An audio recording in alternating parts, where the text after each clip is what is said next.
The first time Lim Jae-sung kissed Joan Ibarra, it was not romantic. It was a Tuesday. She had just beaten her personal record on the bench press, and she was sitting on the floor of the training room with her back against the wall and her legs straight out, breathing like she had been running from something, which, in a way, she had been for most of her adult life. He had handed her a water bottle without being asked. She had taken it without saying thank you. And when she finally looked up at him, something in his expression had shifted, that contained warmth she had been collecting pieces of for months. And he had leaned down and kissed her once, simply, with the same unhurried certainty he applied to everything. And then he had straightened up and said, "Your left elbow is still dropping on the descent." Joan had stared at him for 3 full seconds. Then she had laughed until her stomach hurt. That was 4 months ago. A lot had happened since then, and not a single piece of it was what Curtis Daniels had planned when he left that gym bag on her kitchen counter with a post-it note that said Monday. No excuses. Curtis, as it turned out, had a great deal more losing left to do. He just didn't know it yet. Welcome back to Afro-Seoul Mafia Tales. If you are new here, go watch part 1 first because this story will hit very differently if you know where Joan started. And if you are already caught up, subscribe right now and turn on notifications because part 2 is everything your comments asked for and more. 4 months with Lim Jae-sung looked nothing like 3 years with Curtis Daniels. With Curtis, love had felt like a performance review, like there was always a metric being measured, a standard being applied, a gap between what she was and what she was supposed to become. She had spent 3 years trying to close that gap and had never once been told the gap was closing. With Jae-sung, there was no gap. There was just her, exactly as she was, and him watching her be exactly that, with the focused attention of someone who had found what he was looking for and intended to keep it. He was not an easy person. She had known that from the beginning and had not been naive enough to pretend otherwise. The men in suits were still there. The black car still made Mr. Ellis straighten his posture and grip things.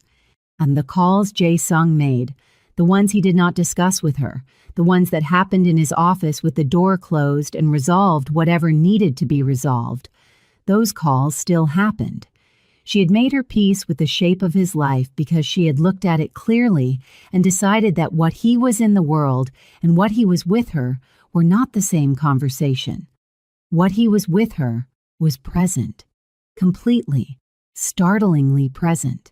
He remembered things, not the showy kind of remembering, not flowers and grand gestures, though he was capable of those, the quiet kind. He remembered that she could not eat eggs before noon without feeling sick. He remembered that she preferred the window seat on the left side of any restaurant.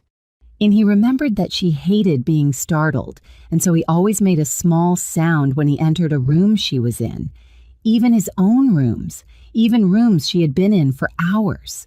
He had not told her he did this. She had noticed on her own. She had not told him she noticed. Some things were better as understanding than as announcement. He had also stopped pretending that the gym was just a gym between them. She had her own section of the training room now, not formally assigned, just understood. Kim had started adjusting her program every 3 weeks without being asked because Jae-sung had clearly told him to. The front desk woman's smile had changed, not warmed exactly. The front desk woman did not appear to warm, but it had shifted from assessment to acknowledgement. Joan had arrived. Joan was staying. The building knew it. Adana, who had been managing a very careful expression of cautious support since the parking garage story, had finally cracked at brunch 3 weeks after Joan and Jae-sung's first official date. "Okay," she had said, putting down her fork. "I need you to describe the way he looks at you because I have seen men look at women my entire life, and whatever you are describing does not sound like anything I have ever witnessed in person." Joan had thought about it for a long moment. Like I am. Something he found that he was not expecting to find, she said. And he has already decided what to do about it. He just has not told me yet. Adana had picked up her fork again. Well, she had said, I hope whatever he has decided is good for you. So far, Joan had said, it has been very, very good for me. What Joan had not told Adana, because some things were for her and not for brunch, was exactly how good. Jae-sung approached everything the way he approached the heavy bag, with complete attention, with patience that was not passive but deliberate, the patience of someone who understood that rushing something worth having was its own kind of disrespect. He had not rushed her, not once. Every step had been hers to take first, and every step she had taken toward him, he had met with the same steady certainty that had characterized him from the beginning. He was not the kind of man who performed desire. He did not flatter. He did not say things because they were the expected things to say. When he told her she was extraordinary, he said it the way he said everything, directly, without softening it, without looking away. And it landed differently than flattery did because it was clearly information rather than strategy. He had looked at her, fully, and arrived at a conclusion. And the conclusion was extraordinary. And he had said so. Joan had spent 3 years with a man who made her feel like a renovation project. She had forgotten what it felt like to be looked at by someone who found nothing requiring renovation. Jae-sung found nothing requiring renovation. What he found, and what he communicated through the particular quality of his attention, through the way he watched her talk about things she cared about, the way his eyes followed her across rooms, with the way he positioned himself in relation to her in public spaces, with the unconscious certainty of someone who had already decided where he belonged, was that she was already the thing. Not a draft, not a potential. The finished thing, exactly as she was. It was, Joan had concluded, the most quietly devastating thing she had ever experienced. The first time she had stayed at his apartment, a space that was exactly what she expected. Spare, precise, the kind of clean that came from discipline rather than effort. She had stood in the middle of his living room and looked at the city through the floor-to-ceiling windows and felt the specific freedom of being somewhere she had chosen entirely for herself. He had come to stand behind her, not touching her, just there, the way he was always just there, present without demanding, close without crowding. She could feel the warmth of him. She was acutely, completely aware of the exact distance between them. "You are thinking very loudly," he had said. "I am thinking about how long I spent making myself small," she had said, "and how strange it is to be somewhere that has enough room for all of me." He had put his hands on her shoulders then, turned her around slowly, looked at her in that way that she had stopped trying to describe to other people, because language was insufficient to it, not because the words did not exist, but because describing it required describing what it felt like to be seen completely, and that was a feeling she had not had a name for until recently. "There is room," he had said simply. "Take all of it." She had, and then the city had glittered below them, and the night had stretched long and unhurried, the way nights do when you are with someone who does not make you feel like you are running out of time, and neither of them had thought about Curtis Daniels once. Not once. There was a particular moment. It had happened on a Friday evening about 6 weeks in, when she was sitting on the floor of his living room reading a claim file she had brought home from work, back against the couch, long locks loose around her shoulders, and he had come in from a call and simply sat on the floor beside her without announcement, his back also against the couch, close enough that their shoulders were touching, and he had opened a book, and they had sat like that for 2 hours in complete silence that was not empty, but full. That Joan had understood she was in serious, irreversible trouble. Not the bad kind, the kind that changes the shape of everything and makes the shape before it seem like a rough draft. Curtis Daniels had not handled the unraveling of his life gracefully. This was perhaps predictable. Curtis had never been required to handle anything ungracefully before, because Curtis had spent his entire adult life arranging things so that grace was the natural outcome. He was good-looking and charming and professionally competent and surrounded by people, like Damon, who reflected his choices back to him as wisdom. He had not developed the particular muscle you need when things go wrong, despite your management of them. The business had gone cold. The clients had drifted. Damon had repositioned himself with the efficiency of a man who had always been preparing an exit strategy. And somewhere in the wreckage of all of it, Curtis had apparently arrived at the conclusion that the problem was not the choices he had made, but the consequences that had followed them. And that if he could just get Joan back, the consequences might reverse themselves. It began with texts. The first one arrived on a Wednesday morning while Joan was in Kim's class, doing something with a barbell that 6 months ago she would not have believed her body capable of.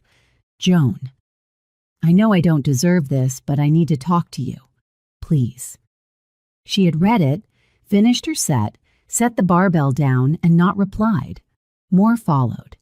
They escalated in the way that messages from people who are unaccustomed to being ignored always escalate.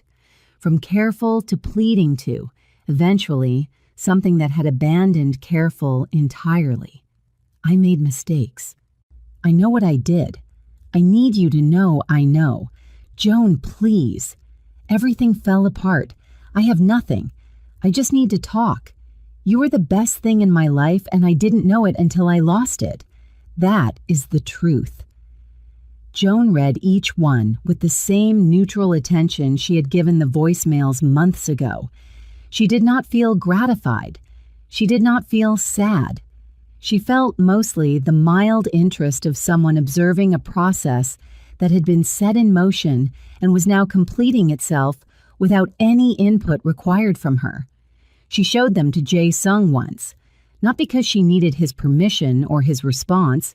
She'd already decided her response, which was silence, but because she had committed to honesty with him, and this felt like something he should know. He had read each message with that same even attention. Set the phone down. Picked up his coffee. He is confused losing you with losing his circumstances, he said. He does not actually want you back. He wants his life back and has decided you are the shortest path. Joan considered this. That is either very perceptive or very cold. Probably both. He handed her phone back. You are not going to reply. No, she agreed. Good. He picked up his coffee again. Your eggs are getting cold. Joan looked at her plate, then at him. Then she smiled, the real kind, the one that surprised her, and ate her breakfast while Atlanta moved below the windows and the texts from Curtis Daniels went unanswered in her pocket. The second stage arrived on a Friday afternoon. Joan was at her desk in the Midtown insurance office, working through a stack of claims that had accumulated while she attended a training session that morning, when her colleague Marcus appeared at the edge of her cubicle with an expression that was trying very hard to be neutral and not quite managing it. There is someone at the front asking for you, he said. He says he knows you personally. Joan set down her pen. She already knew. Curtis was standing in the lobby in a suit that was slightly too large for him. He had lost weight, she noticed, in the particular way that stress takes weight from people who have never had to manage it, holding his phone with both hands the way people hold things when they need something to do with their hands. He looked up when she came through the glass door. His face did something complicated and immediate. Hey, Joan. Her name in his mouth sounded different than it used to, smaller, like something he was asking permission to say. Curtis. She stopped 6 feet from him, folded her arms, not defensively, just as a way of being clear about the distance. This is my workplace. I know, I'm sorry, you weren't responding and I needed to. He stopped, swallowed. I need you to know that I understand what I did, not just the cheating, everything, the bag, the things I said to Damon, all of it. I understand now what that was. Joan looked at him, at the suit that was too large, at the phone gripped in both hands, at the face that had once held her hand for 4 hours at her father's funeral and had somewhere along the way learned to look at her and see a problem. She felt nothing she had not already felt. She had done her grieving. She had done it in 11 minutes in a parking lot in Kirkwood, and then again in her car on the way to Adana's, and then again, quietly, over several nights in her apartment, before Jae-sung started appearing in unreasonable places, and the grief had eventually run out of room. I believe you, she said. I believe you understand it now. He exhaled with the relief of someone who has been holding something. Then can we? No, she said, simply, without cruelty. Understanding what you did is not the same as it being undone, and I am not available to help you feel better about it. She unfolded her arms. Please don't come here again, Curtis. I mean that kindly. She turned and went back through the glass door. She heard him say her name once more behind her. She did not turn around. At her desk, she picked up her pen and returned to the claims. Her hands were completely steady. Joan found out on a Saturday morning. She had not been looking for it. She had not been tracking, had not been suspicious, had not been doing the mental arithmetic that women do when their bodies start sending signals they are not ready to receive. She had simply been tired for 2 weeks in a way that was different from gym tired, and she had been avoiding the eggs Jae-sung made on weekend mornings without being able to explain why. And one Thursday evening, Adana had looked at her across a restaurant table and said with the directness that was her defining characteristic, Joan, when did you last have your period? Joan had opened her mouth, closed it, done the arithmetic. Oh, she had said. The test was from the pharmacy 2 blocks from her apartment. She had taken it at 7 in the morning, alone, sitting on the edge of the bathtub in the gray early light, and she had watched the result appear with the specific stillness of someone watching something irreversible happen and understanding, even in the moment, that irreversible is not the same as wrong. She had sat with it for a long time. She had a plan. She was going to tell Adana first.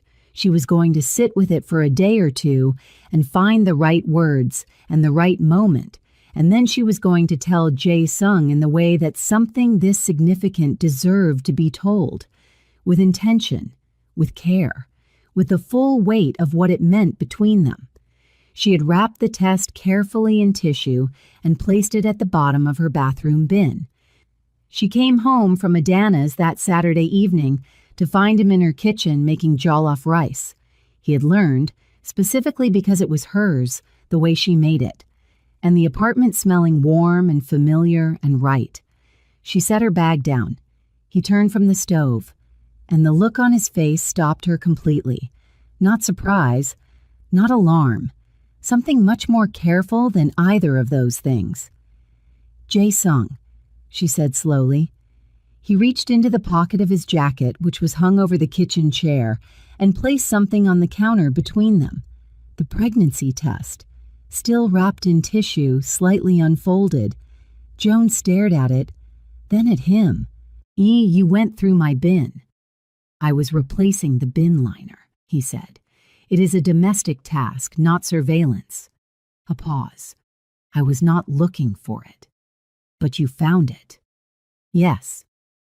The jollof rice simmered on the stove. The city moved outside the window.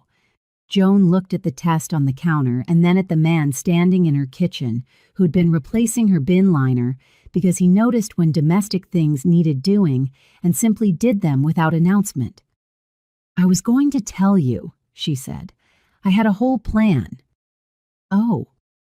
His voice was entirely steady. "What was the plan?" "I was going to find the right words." "And did you find them?" She looked at him, at the face that had turned around in a training room 4 months ago, and looked at her like she was simply a person present in his space, and he was deciding what to do about it.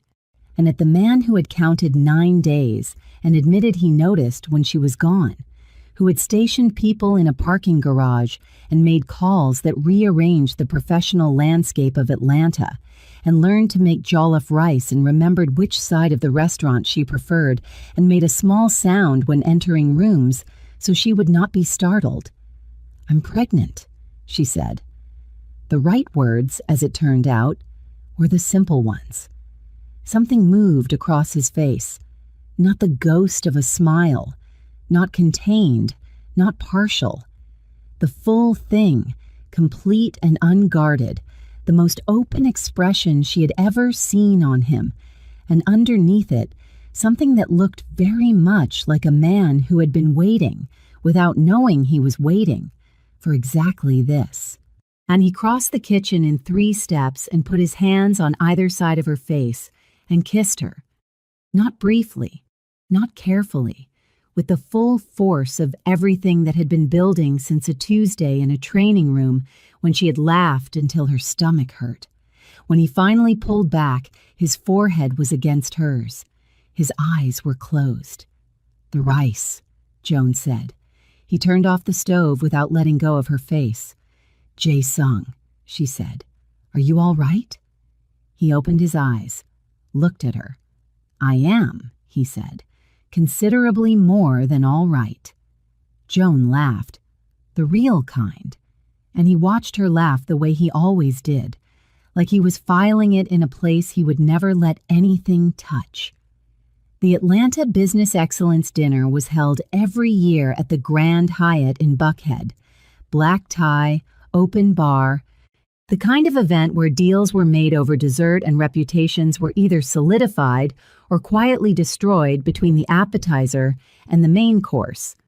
This year, Lim Jae-sing was receiving the Commercial Development Award for the Auburn Avenue Revitalization Project, the legitimate face of work that had also, in its less documented aspects, restructured 3 blocks of Atlanta real estate in ways that the city's zoning board had eventually stopped questioning.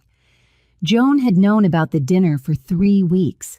She had bought a dress, deep burgundy this time, silk again, because silk was apparently what her body wanted to be in when she was walking into rooms that mattered. And she had told Adana about it over the phone, while Adana made a sound that was approximately 90% delight and 10% vindication. And she had not known Curtis would be there. She should have anticipated it. The Atlanta business community was not infinite. The dinner was the kind of event that Curtis, at the height of his career, would have attended without question. The question was whether Curtis, at the current low point of his career, still had the connections to get through the door. He did. Barely. She saw him across the room 30 minutes into the cocktail hour, standing with one man she didn't recognize, holding a drink he was not quite finishing, wearing a suit that fit him better than the one he'd worn to her office, but still carried the particular energy of a man who was performing confidence he did not entirely feel. He had not seen her yet. She turned back to the conversation she was having with Jae-sung and a property developer from Savannah, and she did not mention it because it did not require mentioning. Curtis was a fact of the room. He was not a fact of her evening. Jae-sung, who noticed everything, had already seen him. She knew because of the way his hand, which had been resting on the small of her back in the easy, proprietary way he had developed over the past month, not possessive, just certain, had settled more deliberately, not tighter, just more present, a communication between the two of them that required no words. I see him. I have assessed him. He is not a concern. You are what I am paying attention to. Joan had let her shoulder relax slightly into his side. Her own communication. I know. I am fine. Continue. They continued. But Joan was aware, or in the peripheral way of someone who has excellent situational instincts and has been further sharpened by months in proximity to a man who missed nothing, that Curtis had found them by the time they moved into the dining room. She could feel the weight of his attention from across the space, not threatening, not aggressive, just the helpless gravitational pull of someone who cannot stop looking at what they have lost. She did not look back. She walked into that dining room on the arm of Lim Jae-sung in her deep burgundy silk and her locks pinned up, and she felt herself take up every inch of the space that belonged to her, and it felt effortless in the way that things feel effortless when you have finally stopped fighting the fact that you deserve them. Curtis saw them at the dinner table. The room was arranged in rounds of 10, and the evening's honorees were at the center table, which meant that Jae-sung and Joan were seated in the most visible position in the room. Jae-sung in a dark tuxedo with the particular ease of someone who had attended a great many formal events and had never once found them impressive. Joan in the deep burgundy silk, long dark brown-black locks pinned up tonight, a decision she had made that morning and that Jae-sung had responded to by looking at her in silence for 4 seconds in a way that told her the decision was correct. Curtis was 3 tables away, close enough to see everything, far enough to have no reasonable basis for approach. Joan watched him register the situation in stages. First Joan, and the dress, and the locks pinned up, and the way she was sitting, not on the edge of her chair, not taking up the minimum necessary amount of space, but fully present in her seat, the way a person sits when they are completely comfortable with where they are. Then the man beside her, and the hand on the small of her back, and the tuxedo, and the fact that this man was the guest of honor, which meant the entire room's attention would be directed to their table before the evening was over. The expression that crossed Curtis's face moved through several stages that Joan catalogued from across the room: recognition, then recalibration, then something that she could only describe as the specific agony of a man who has very recently understood the full cost of a very stupid decision. He picked up his drink, put it down without drinking, picked it up again. Joan turned back to the table and accepted a bread roll from the basket being passed, and did not think about Curtis Daniels for the rest of the first course. The award presentation happened between the main course and dessert. The MC was a city councilwoman who spoke well and briefly, 2 qualities Joan appreciated, and the citation for the award described Lim Jae-sung's contribution to the Auburn Avenue corridor in the careful language of civic achievement that acknowledged the results without asking too many questions about the methodology. Jae-sung accepted the award with the same economy he applied to everything. He thanked the council. He mentioned 3 people by name who had contributed to the project. He said nothing unnecessary. The room applauded, and he returned to the table and set the award beside his plate and reached for his water glass as though he had simply completed an errand. Joan was smiling at him when he sat down. "You could have smiled," she said. "I did smile. You did a controlled acknowledgement of the situation. That is different from a smile." The corner of his mouth moved. "This is my smile." "I know your smile," she said. "That was not it." He looked at her. And then, unexpected, unhurried, completely public, he gave her the real one. Full and unguarded, the smile she had been collecting pieces of since a Tuesday in September, and had now seen whole enough times to know its precise geography. The property developer from Savannah made a sound that suggested he had witnessed something he had not expected to witness. Then Jae-sung reached inside his jacket. Joan's breath stopped. not because she had not suspected this was possible. She was not naive, and she had learned to read him. And she had noticed 3 weeks ago that he had taken a call he walked out of the room for, which he almost never did, and that afterward he had been slightly more deliberate with her than usual in a way she had filed but not questioned. Not because she was unprepared, because preparation, it turned out, was entirely insufficient to the actual moment. The box was small and dark, and he placed it on the table between them with the same unhurried certainty he had placed everything important in her life. The water bottle, his hand over hers in the restaurant, the pregnancy test on the counter, simply, without theater, with the full weight of what it meant. Around them, the dinner table had gone quiet. The property developer from Savannah had put down his fork. The guests nearest them had begun to understand that something was happening. The 3 tables away, Curtis Daniels had gone completely still. "Joan Ibarra," Jae-sung said, quiet enough that it was only for her, even in a room full of people. "You came into a building I owned for entirely the wrong reasons. You turned the wrong corner. You walked into a room you were not supposed to walk into, and you looked at me like I was simply a person in your space, and you were deciding what to do about it." He paused. "I have been deciding what to do about you ever since."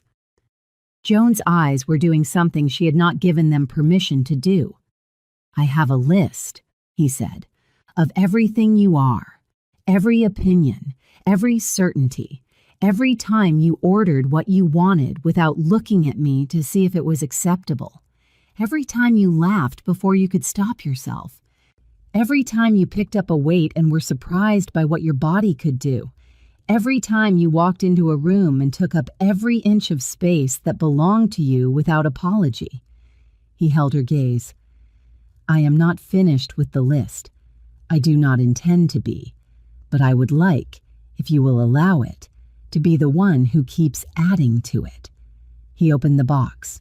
"For the rest of my life." The ring was extraordinary. Dark stone, precise setting, nothing decorative about it except the fact of its perfection. The kind of ring selected by someone who had looked at a woman with complete attention and chosen the exact thing that matched what he saw. Not delicate, not soft, strong and exact, and entirely certain of itself. Joan looked at the ring, then at him, at the face that had turned around in a training room and looked at her like she was present in his space, and he was deciding what to do about that.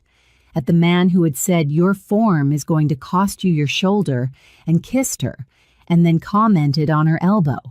At the man who made small sounds entering rooms, and learned jollof rice, and replaced bin liners, and had been dressed at 6:15 for a 9 o'clock appointment, and held her hand through the whole of it, and not once, made her feel like a renovation project. "Yes," she said. The right word, as before, was the simple one. He placed the ring on her finger. Then he looked at her, and she looked at him, and the room, which had fully understood what had happened at the center table, erupted in a wave of applause and sound that washed over both of them. Joan laughed, and the real kind, unexpected and genuine and completely uncontrolled. He watched her do it the way he always watched her do it, like he was filing it in the place where he kept the things he intended to keep forever, and was deeply satisfied to be adding to that collection. "The property developer from Savannah is staring," she said when she could speak. "He can stare," Jae-sung said. He straightened the ring on her finger with 2 precise fingers, looked at it, then at her. "Does it fit?" "Perfectly," she said. Of course it did. He had measured everything. 3 tables away, Curtis Daniels set his drink down without finishing it. His hands, the property developer from Savannah would mention to his wife later that evening, had been visibly shaking. He stood, said something brief to the man beside him, walked toward the exit with the careful tread of a man who needs the room to believe he is leaving by choice. He was leaving by choice. The choice had simply been made for him by a series of decisions he had made in the wrong order, about the wrong things, starting with a gym bag and a post-it note, and the assumption that a woman who loved him would make herself into whatever he decided she should be. Joan did not watch him go. She was looking at her ring, and at Jae-sung, and at the Atlanta skyline through the windows of the Grand Hyatt. And she was thinking about wrong corners and the things you find when you turn them. He showed up at her apartment door on a Sunday. She knew it was him before she answered because Jae-sung's men had been stationed in her building since the parking garage incident, and one of them had sent a brief notification, not a warning, just information, that a man matching Curtis's description had entered the lobby and was heading for the elevator. Jae-sung was in the kitchen making coffee. She told him. He set the coffee down and looked at her steadily. "Do you want me to—" "No," she said. "I want to do this one myself." He nodded, picked up his coffee, sat at the kitchen table with the newspaper and the absolute stillness of someone who was present and available and not inserting himself. Joan opened the door. Curtis looked worse than he had at the office. The suit was gone. He was in jeans and a jacket. The clothes of someone who had not been sleeping well and had stopped caring about the signals that sent. His eyes went immediately to her left hand. The ring. Something in his face collapsed. Quietly. Completely. The way buildings collapse in controlled demolitions. Not violently, but inevitably, floor by floor. "Joan," he said. His voice was different from the lobby version. Smaller. The performance was gone entirely. What was left was just a man who had made a series of choices and was now standing in the wreckage of them. "Please, I just need you to hear me." "I am hearing you," she said. She had not opened the door wider. She stood in the frame of it in her Sunday morning clothes, comfortable linen trousers, a soft wrap cardigan, long dark brown-black locks loose over her shoulders, and then she looked at him with the compassion that is available when you have already finished grieving someone. "I know I lost everything," he said. "The business, the clients, Damon. I know all of that. And I know I did things that were wrong, that were cruel. The bag, the things I said. I know." His jaw was working. His eyes were wet. Curtis Daniels, who had sat at candlelit dinners and told her to be better for his benefit, was standing in her hallway with wet eyes and shaking hands. "But you were mine for 3 years, Joan. 3 years. And I threw that away because I was stupid and weak, and I listened to the wrong people. And I need you to know that I know that. I need you to know that I see it." Joan let him finish. She had given him that courtesy. She had listened to every word. She had let the full weight of it land, not because she needed it to, but because she was not cruel, and he was, in this moment, genuinely broken, and that deserved to be witnessed. Then she said, "I know you see it, Curtis." Her voice was gentle, not cold. She had no cold left for him, just finished. "And I am glad you see it, genuinely. Because you will need to understand it completely before you can become someone who doesn't do it again to the next person." She looked at him steadily. "But I am not the person who is going to help you get there. I am not available for that. I have a life that has moved in a direction you are not part of." She lifted her left hand slightly. The ring caught the hallway light. "I am engaged," she said, simply, with a small, private smile, not triumphant, not cruel, just true. "And I am happy, the real kind, and the kind that does not require me to be smaller than I am." Curtis looked at the ring for a long time, then he looked at her. One more time. The way people look at things they have lost when they finally accept the loss is permanent. "He is good to you?" he said, quietly. "Yes," she said. A silence. "Good," Curtis said, and she believed he meant it. In this stripped-down version of himself, with the performance gone and the wet eyes and the shaking hands, she believed he genuinely meant it. "Take care of yourself, Curtis," she said. The same words she had said in Kirkwood, but different now, said from a different place, from the other side of something, from solid ground. "I mean that." She closed the door. She stood in her hallway for a moment, breathed. Then she walked to the kitchen.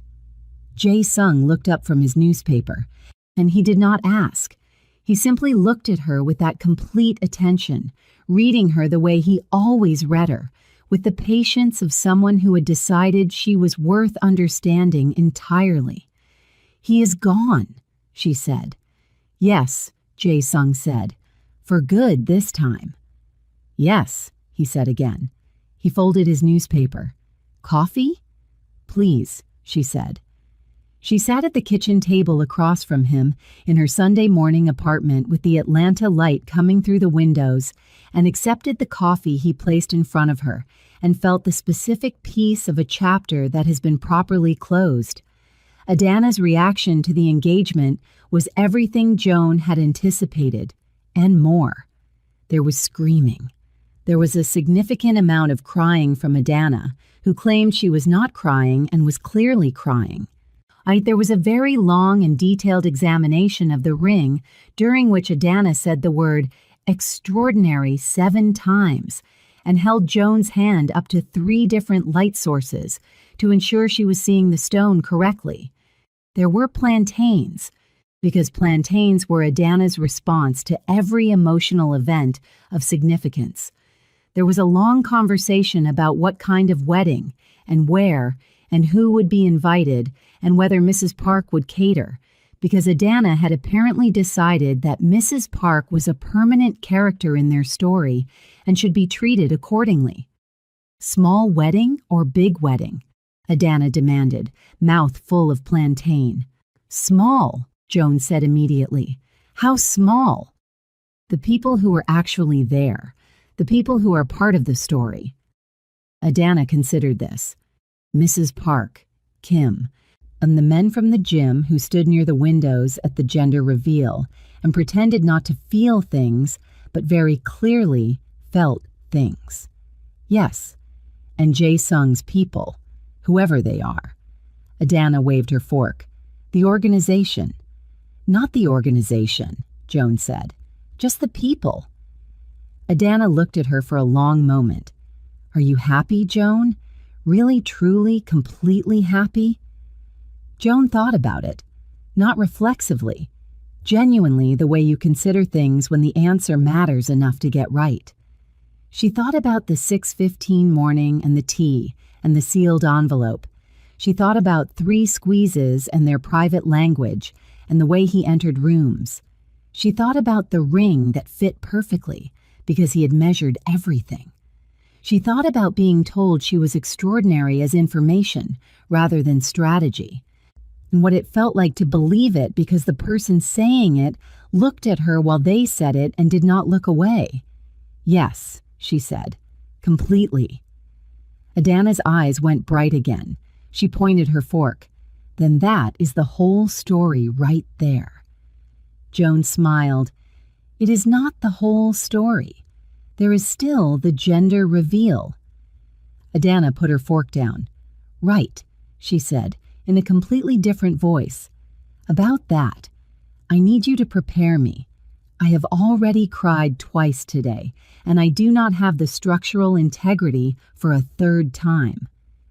"You are going to cry a 3rd time," Joan said.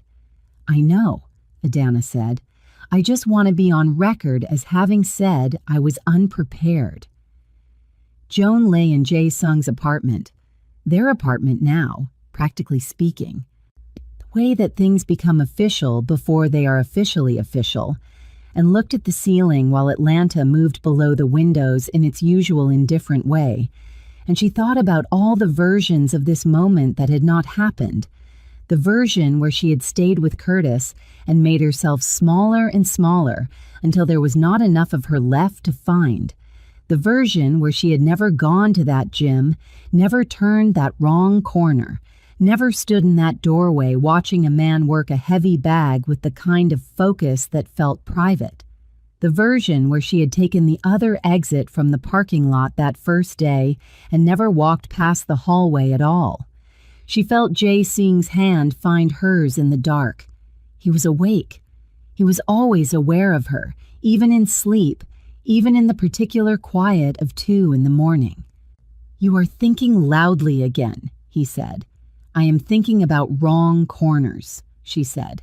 And I am glad I turned every single one." His hand tightened on hers 3 times. Their language. She squeezed back. "Jae Sung," she said. "Yes. Thank you," she paused, "for noticing, for counting the days, for all of it." He was quiet for a moment. In the dark, she could feel the quality of his attention, complete as always, and turned fully toward her. "You walked in," he said. "All I did was pay attention."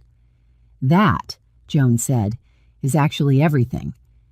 He brought her hand up, pressed his mouth to the ring on her finger, then set it back down and held it and did not say anything else, and she did not need him to, because she had learned that his silences were as full as his words. And this one was full of everything that had been building since day 9 at a gym called Apex, when he had sat next to her on a machine he had not needed to sit next to her on and said, "You have been here 9 days." She fell asleep with his hand in hers, and Atlanta below the windows, and tomorrow waiting, warm and patient, with its sealed envelope and its bakery box, and the room full of people who had been part of the story from the beginning. She was not afraid of what the cake would be. She was simply, completely ready. The appointment was on a Thursday morning at 9. Joan and Jae Sung had agreed, in the way they agreed on most things, which was without extensive discussion, because they had learned to read each other well enough that extensive discussion was rarely necessary, that they wanted to find out. Not because uncertainty was uncomfortable, but because Jae Sung had said, with complete seriousness, "I would like to begin making specific preparations," and Joan had understood that for a man who managed the variables of his entire professional life with precision, the idea of an unspecified baby was a genuine logistical challenge that she found, privately, extremely funny. She had not told him she found it funny. She had simply agreed to find out. The morning of the appointment, she had woken up at 6 to find him already dressed, standing in her kitchen making tea because she could not do coffee right now, and he had quietly stopped making it in her presence without being asked. He was wearing dark trousers and a dark shirt, and he was looking at his phone with the expression he wore when he was processing information, and when she had padded in her sleep clothes and locks loose and morning face fully visible, he had looked up, and that expression had shifted into the one she loved most, the contained warmth, the complete attention, the look that said, "There you are. I was waiting." "You are already dressed," she had said. "It is 6:15, he had said. "The appointment is at 9. "Yes." He had handed her the tea. "I am aware."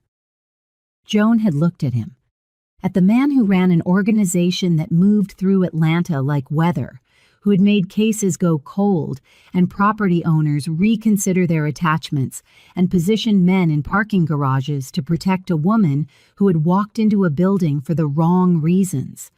This man, who was already dressed at 6:15 for a 9 o'clock appointment because apparently the news they were about to receive required a 2-hour and 45-minute preparation window.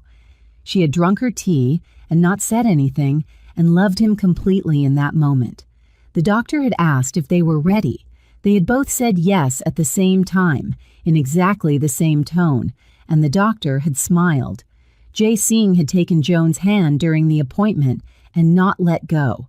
She had felt his grip change at a specific moment, tighten once, then release to something steadier.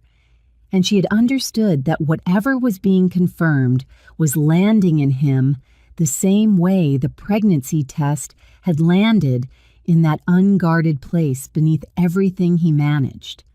They had left the doctor's office with an envelope, sealed.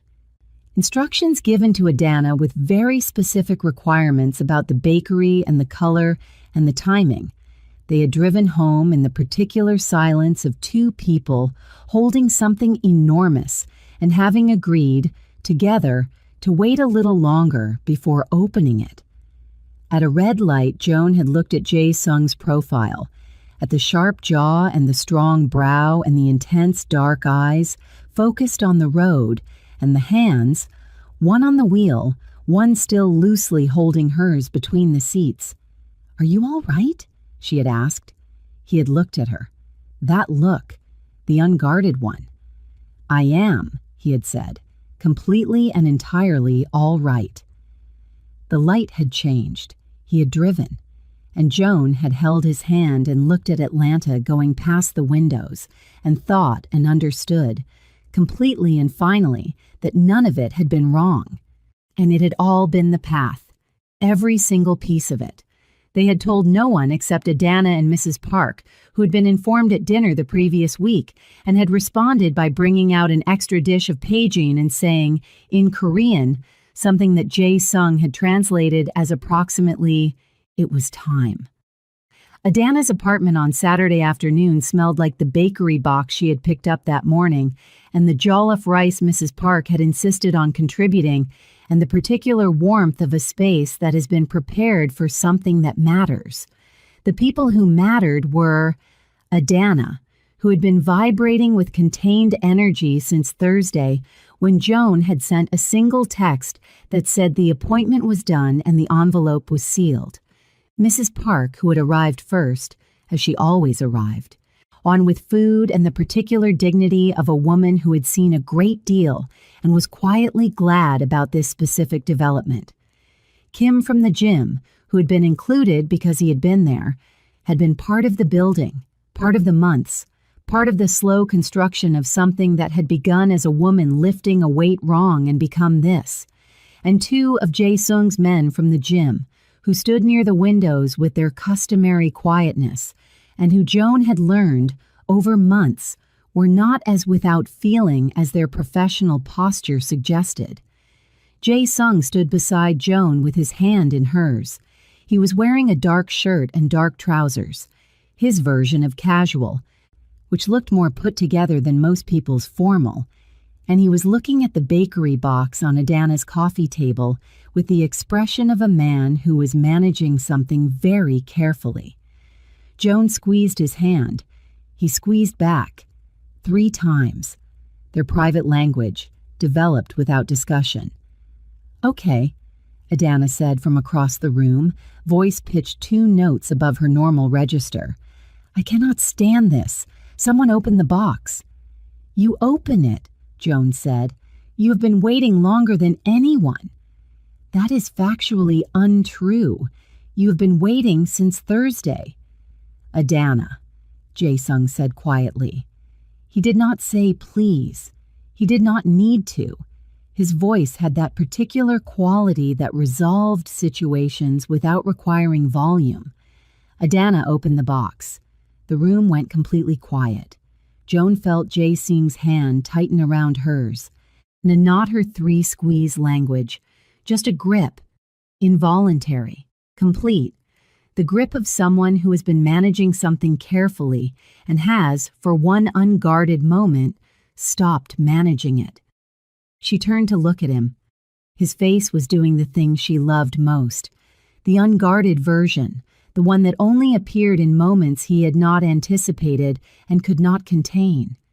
Intense dark eyes, bright with something she had never seen in them before, and recognized immediately as the specific wonder of a person receiving something they did not know how to have prepared for.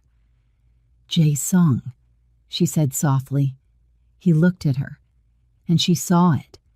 Everything he was, everything he had built and maintained and controlled, all of it in this moment beside the point.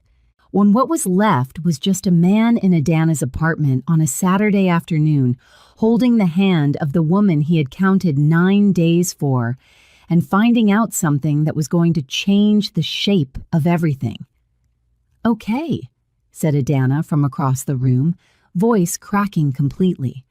"I am going to need everyone to look at this cake right now." The room looked at the cake, and Atlanta held its breath. Joan Ibarra, soon to be Lim, looked at the cake in the box on Adana's coffee table. She looked at the man beside her, at the ring on her finger, at the room full of people who had been part of the story, who had been in the hallways and the restaurants and the parking garages and the markets and the training rooms where it had been built, piece by piece, from the most unlikely beginning. And she thought about a post-it note on a gym bag that had said Monday. No excuses.